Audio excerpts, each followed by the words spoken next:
You already know that spending money you regret is bad. So why do you keep doing it?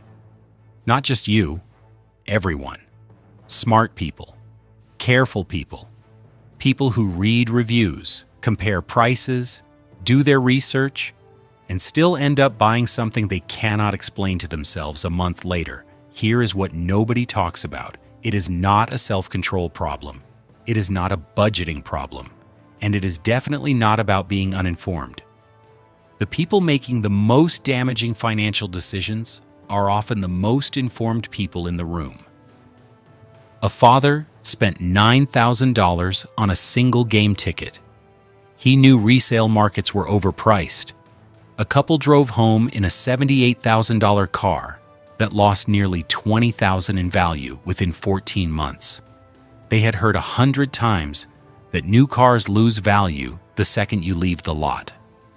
A woman wired $8,000 to a wellness program that gave her nothing her doctors had not already said. She had looked the company up, read the reviews, and asked questions before she paid. They all knew, and they all did it anyway. So the real question is not why people spend money. It is what specifically shuts off the part of your brain that already knows better. And once you see how it works, you will start recognizing it everywhere, including in your own decisions. Let us start with the example that makes the least logical sense, because this is where the pattern is impossible to miss. A championship game. Not a regular match, a final. The kind of event a fan base waits their whole life to see. On the resale market, a single ticket goes for $8,000, $10,000. Sometimes more. And every seat gets filled. Not because buyers did not see the price. They typed it in themselves, hit confirm twice. They watched that money leave their account. So what is actually going on? When a ticket costs $80, you think about it the normal way. You weigh it against other things you could do with that money. You check your budget. That is regular financial thinking. But when a ticket costs $10,000, something in your brain quietly flips. You are no longer asking whether you can afford it. You are asking what kind of person you are. Are you someone who shows up for the moments that matter? Or are you the person who stays home and spends the next 10 years explaining why you did not go? That is not a money question anymore. That is an identity question. And that flip does not happen by accident. Scarcity is what sets it off. When something is always available, you can take your time, think it over, do the math. But when seats are visibly disappearing and the countdown is real, your brain switches gears. Speed starts to matter more than accuracy. That is not a personal weakness. That is how your brain's threat detection system works. It evolved to react fast to danger, and it cannot tell the difference between a predator and a sold-out event.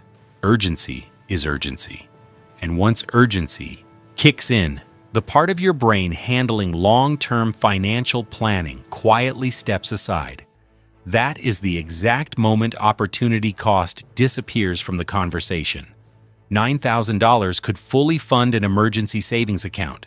It could wipe out a high-interest debt that has been quietly growing for years.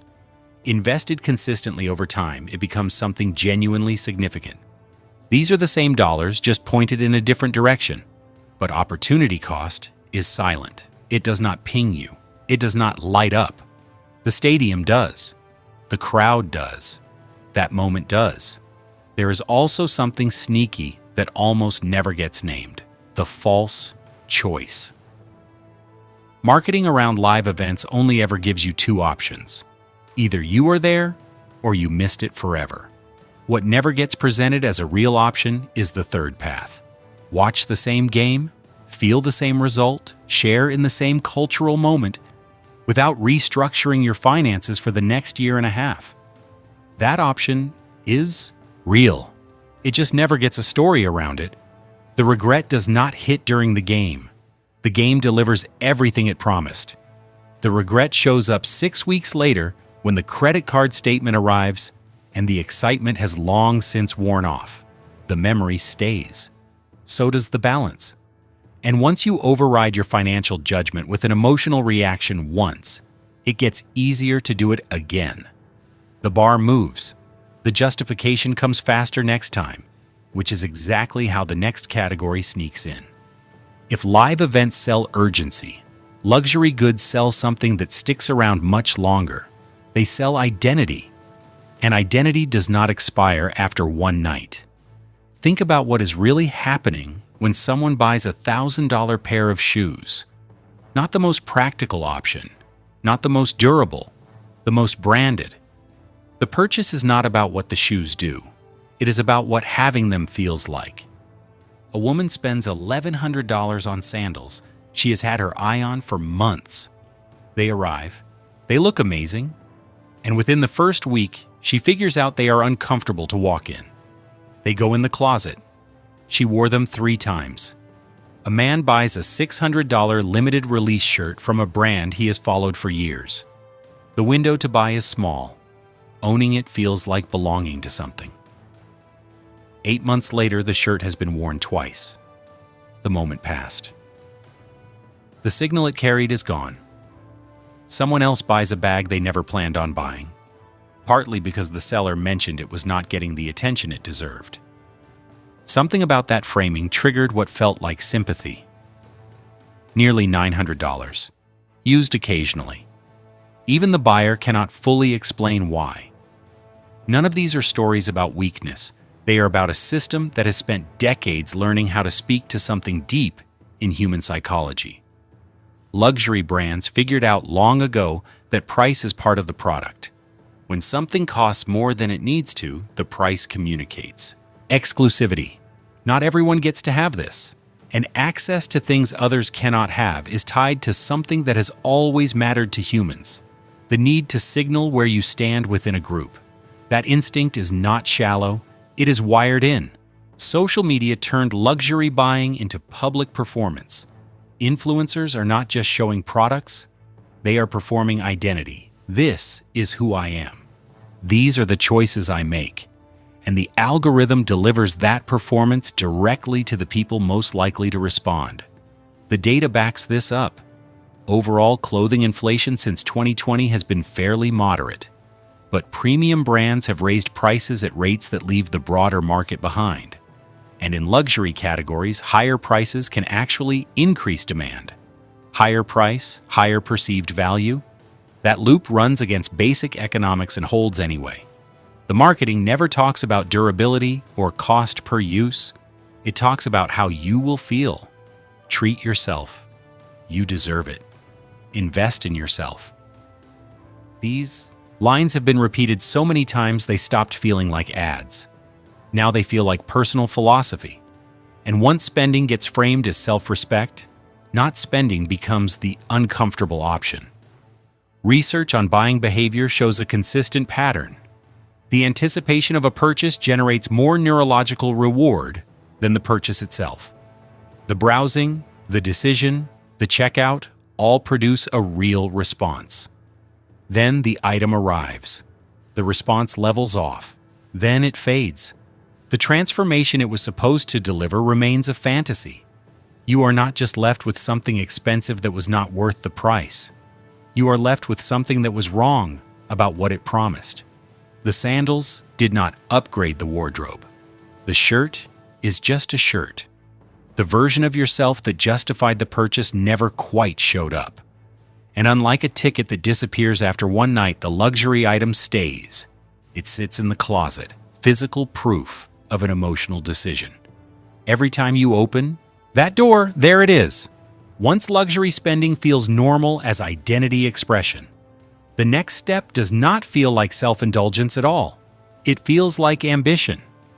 Aspiration is a more powerful pitch than status. Status says, look at what I have. Aspiration says, look at who I am becoming. And when a purchase feels like it is moving you toward a better version of yourself, it does not feel like spending. It feels like investing. A guy spends $4,800 on professional video gear. Camera, lens kit, lights, microphone, editing software. He has been saying he is going to start a channel for 2 years. He just never had the right setup. He posts one video, 63 views. He never posts again. The gear sits in its cases, depreciating. A woman buys $1,400 worth of home fitness equipment. She uses it every day for 3 weeks, then here and there, then not at all. She keeps it because she tells herself she is going to get back to it. Someone else places a series of orders over a few weeks from targeted ads, a journaling kit, a productivity system, a course for a skill they intend to build, an app subscription they open 4 times. The packages trickle in. The credit card bill hits all at once. Almost none of it gets used. The purchases were not about what the things would do. They were about what ordering them said about the person they were becoming. There is a name for this: the equipment fallacy, the belief that owning the tools of something is close enough to actually doing that thing. That buying the camera puts you on the path to being a creator. That buying the weights puts you on the path to training regularly. That buying the planner puts you on the path to being organized. It does not feel like an impulse buy. It feels responsible. It feels like growth, like the kind of investment that financially smart people make. But there is a real difference between investing in a skill and investing in hardware. Phones today shoot in resolutions that would have surpassed professional broadcast equipment 15 years ago. The barrier to start creating has never been lower, and yet the market for premium creator gear keeps expanding because the global creator economy is worth hundreds of billions, and a significant portion of that growth comes from people buying into an identity they have not yet built through actual behavior. Social platforms keep feeding this. The message is always the same. If you invest seriously enough, you can become that person. The purchase becomes proof of commitment. The gear becomes the evidence. For a little while after buying, it genuinely feels true. You are set up. You are ready. Then, reality shows up. Doing anything consistently requires something you cannot buy. Showing up when it is not going well. Tolerating the gap between where you are and where you want to be.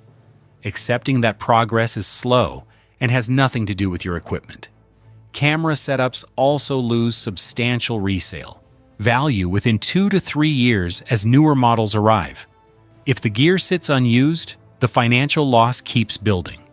What felt like investing in yourself becomes an expensive trip back to exactly where you started. What comes next targets something much harder to defend against than ambition. Nothing shuts down clear thinking faster than genuine fear about your own health.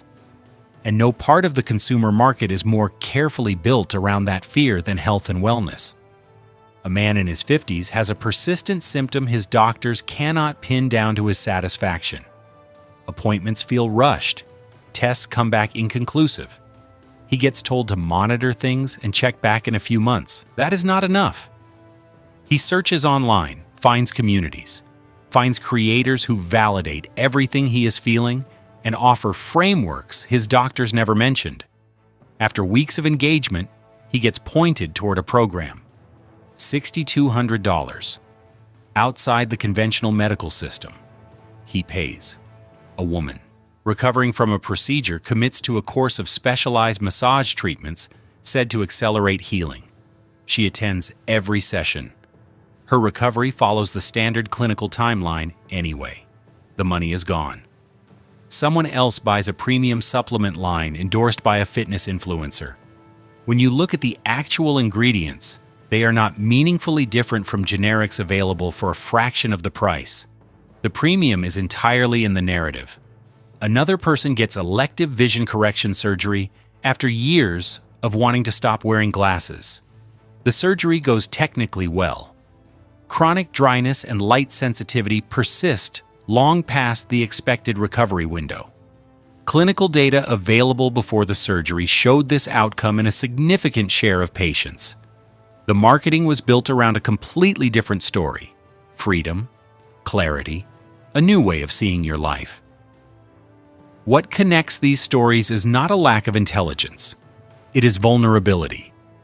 Health anxiety works. differently from urgency around a ticket or a luxury item. When a ticket sells out, you miss an event. When you genuinely believe something may be wrong with your body and feel nobody is taking it seriously, the stakes feel existential. The entire way you make decisions shifts. Social media produced a category of health content that blends a polished appearance with genuine emotional connection in a way that can be almost indistinguishable from real medical expertise at first glance. A professional feed, a personal recovery story, language that sounds scientific but is easy to follow. Testimonials from people who felt the same fear and found their way through. The regulatory environment for supplements matters here too. Evidence requirements for supplement claims are meaningfully lower than for prescription medications. That gap gets filled with marketing. The distance between what research supports and what marketing implies can be very large. And when someone is scared and their symptoms are going unresolved, the marketing wins. Hope-based marketing follows the same structure every time. It finds a real frustration, validates it, implies the conventional system failed you, then presents itself as what actually works. The price gets framed as commitment, not cost. If you are truly serious about your health, you will invest. If you hesitate, you are choosing money over your own well-being. That framing makes not buying feel morally worse than buying. In genuine health anxiety, that architecture is extraordinarily effective. When a bag disappoints, the damage is financial. When a $6,200 program does nothing, the damage is financial, yes, but it carries something harder to process. You were not just sold something ineffective. You were found at a moment of real need and offered something specifically built to look like the answer. Many people selling these products genuinely believe in them. Many communities around them are genuinely supportive. But feeling understood is not the same as being helped. And the market does not always draw that line clearly. 4 categories down. Each one painful. Each one survivable. But there is a 5th. And this one plays out over years. It almost always starts with the feeling that you are finally being smart with your money. A couple in their early 30s buys a new car, $78,000. They have done their research. The monthly payment fits. They drive home feeling like they have reached a version of their life they worked hard to get to. 14 months later, the car is worth $59,000, almost $20,000 gone, in just over a year. That sounds extreme. It is the normal outcome. New vehicles lose roughly 30% of their value within the first 2 years. After that, depreciation continues at 8 to 12% annually. That $78,000 car will be worth around $35,000 in 5 years. The couple had heard the word depreciation. They just never engaged with what it meant in actual dollars over actual time. The entire conversation when buying a car revolves around one number: monthly payment. That is what gets negotiated. That is the figure that makes the purchase feel doable or not. But the monthly payment is not the cost of the car. It is one slice of one component of the total cost.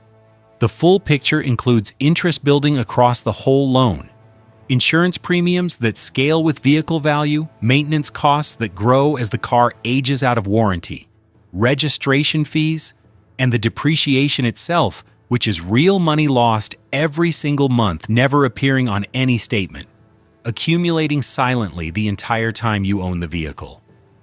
When you add all of that together, total ownership cost over a typical loan period frequently exceeds the original purchase price.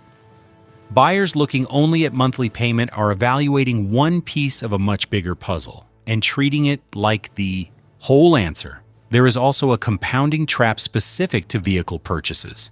When someone trades in a car they owe more on than it is worth, called negative equity, that difference gets rolled into the new loan. Now you are paying for 2 cars simultaneously, the current one and the shortfall from the last one. This can repeat across multiple purchases.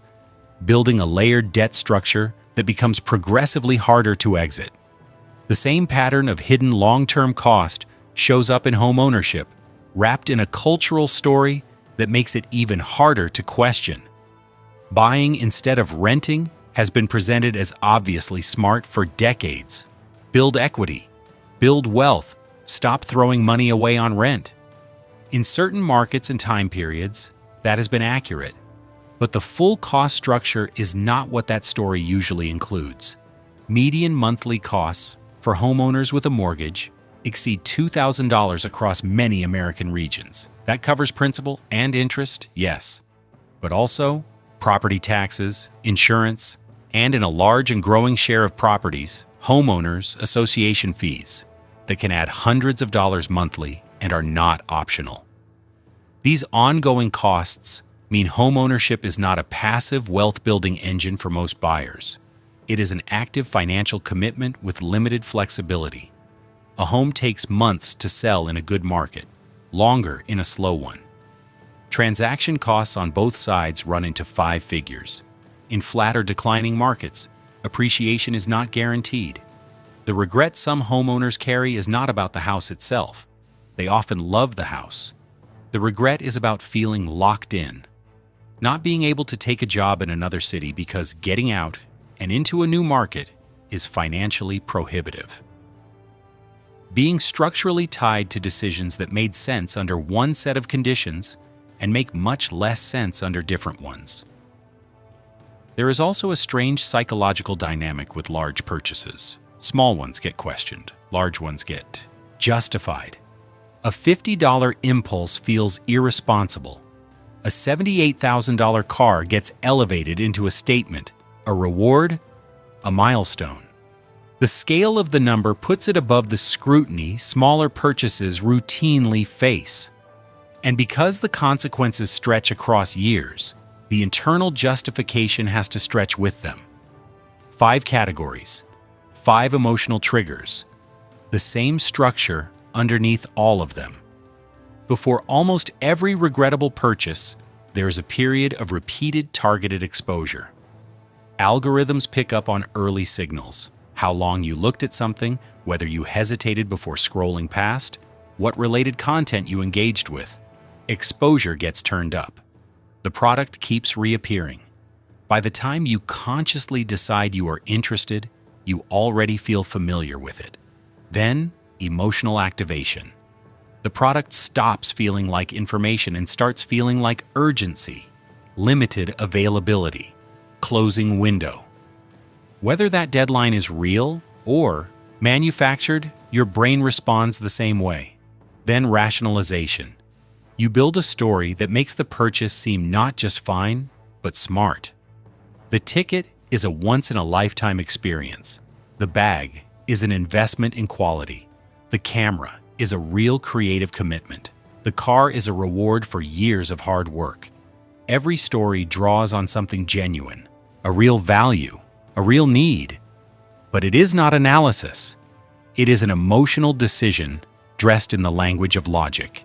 Then, the purchase. For a window, everything the story promised seems true. Then, friction, gradually. The real thing and the imagined version start pulling apart. Then, regret, which fades faster than the financial consequences do. People get over emotional pain faster than they get over financial damage. The discomfort softens before the actual cost resolves. You normalize, reframe, move forward. And the next time an exposure cycle starts, the memory of the regret is quieter than the memory of the feeling that drove the purchase. Modern commerce has been deliberately redesigned to close every natural gap in this sequence. Saved payment information, one-click checkout, buy now, pay later, instant loan approvals. Every point where a second thought might surface has been identified and removed. That friction was not just an annoyance. It was the moment your rational thinking could re-engage. The small pause where a simple question could surface. Do I actually need this? Those moments are nearly gone.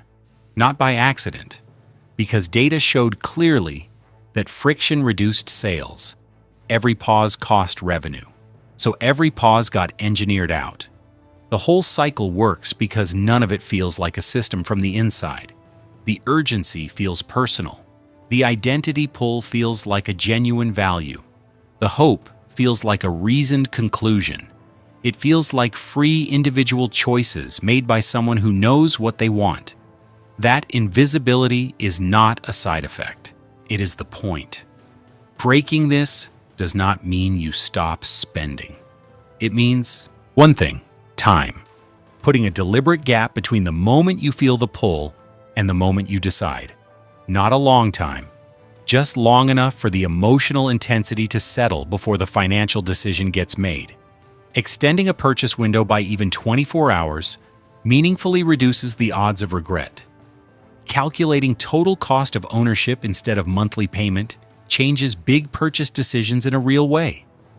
When the question shifts from "do I want this" to what is actually different about my daily life if I own this, a lot of purchases fall apart just from being looked at directly. Total cost visibility. A car is not its price tag. A house is not its monthly payment. Every purchase is a system of costs playing out over time. Seeing that system instead of just the entry point changes what expensive really means. Category recognition. Events target urgency. Luxury goods target identity. Equipment targets aspiration. Wellness products target fear. Big assets target permanence. And status. Recognizing which trigger is active creates distance. And distance is where you can actually think. Utility versus symbol. Every purchase is some mix of practical use and symbolic meaning. Knowing whether you are paying for function or for what the thing represents matters more than most people realize. Pattern recognition over time may be the most useful tool of all. Most people who go through significant financial regret can look back and see a whole sequence of similar decisions. The ticket was not the first time urgency beat clear thinking. The luxury purchase was not the first time identity spending led to regret. The pattern is visible in hindsight. Making it visible before the next decision is the actual work. The regret never started with not knowing. The father knew. The couple had heard the warnings. The woman did her research. The man had thought about whether he would actually use the equipment. The information was there every single time. What was missing was not knowledge. It was the gap between knowing and deciding. $9,000 for a seat, sandals worn 3 times, a camera in its original case, a program that changed nothing, a car worth $20,000 less than it cost, a house that constrains more than it frees, different amounts, different categories, different people, the same structure underneath. Modern consumerism is not built to mislead you with wrong information. It is built to stop you from using the information you already have. It compresses time, amplifies emotion, removes every natural pause between wanting something and paying for it. The only thing that consistently works against it is patience. Just enough space between feeling the pull and reaching for your card to ask one honest question.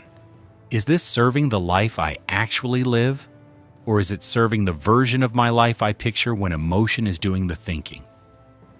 That question takes about 4 seconds. And in a marketplace that spent billions making sure you never get those 4 seconds, choosing to take them anyway might be the most financially important habit you build all year.